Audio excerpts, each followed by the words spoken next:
Well, hello everyone. I'm J. Lenore Bressler, and welcome to the August 15, 2022 edition of the Bible Delight in the Details. If I look a little rough, it's because I've been up since like literally 4 o'clock this morning and just training all day and driving all day, and it just anyway. But before I put this little body to bed, I wanted to do a quick delight in the details because it's always delightful to talk about the Bible. There is a wonderful verse that almost starts the book of James. It's in chapter 1 of James, verse 5. And it says that if any of you lack wisdom, ask of the Lord, who will give generously and without reproach, and you will have it. I have always loved that verse, and I've always said, when you don't know what to do, and even when you think you do, ask the Lord, because he is happy when you go to the source of wisdom, when you don't think you're the know-it-all, that you're the SME, as we say, the SME, the subject matter expert on all things, but you go to the real SME, and that is the Lord. But today, I want to point out something that, to be honest, I don't think I ever realized until just yesterday. And that is, it's fascinating to me where we find this little bit of advice in the Bible.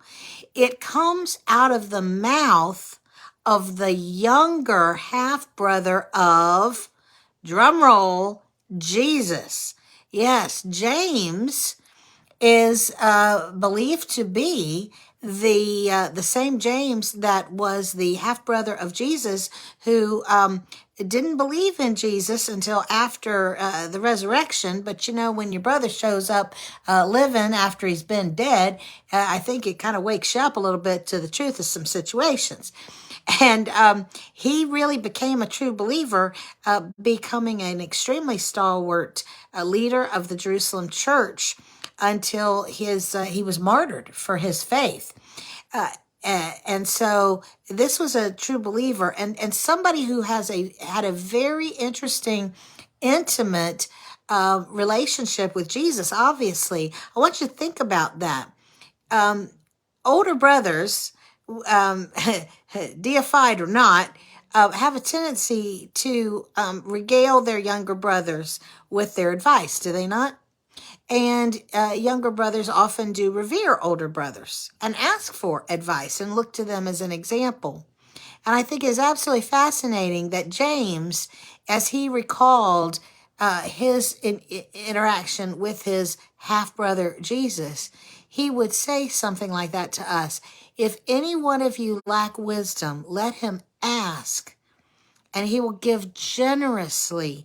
And interestingly, listen, without rebuke, without reproach.